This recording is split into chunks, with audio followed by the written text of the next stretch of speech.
Hiya Chris, good session yesterday. I hope you found it helpful. Just to run through a couple of points we discussed while out on the golf course. Firstly, we want to make sure that we're holding the club in the fingers of the hands. If you grip it too much in your palm of your left hand, you'll get that wearing on the glove. And it also causes your left wrist to get what we call that bowed position. And you can see on the left hand side now, as that club goes back, that left wrist gets in that sort of slightly bowed position, and we can see the club face now is pointing up to the sky. That's what we call a closed position. So when the golf club comes back to the golf ball, it's going to be pointing somewhere in that direction, which you can see as a result of that was why you aimed your feet way off to the right. So you were sort of trying to compensate for your faults throughout the swing.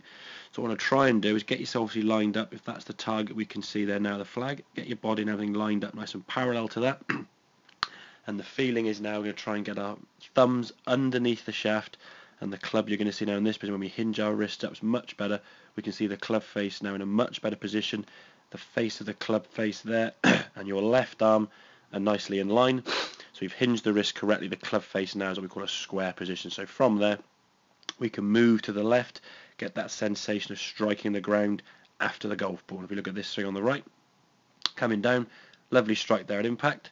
And as a result of that, now the ball then flies up in the air, up towards the target, and you rotate through onto your left side. So just work on that grip to start with, hinge those wrists so the thumbs are under the shaft, and then just move left as you come into the golf shot hitting area. As we said, imagine you're not trying to shovel sand or dirt. You want to slide the club down and under rather than try and scoop underneath it. So I hope that all makes sense. Any questions, obviously give me a shout, Chris, and I will see you soon.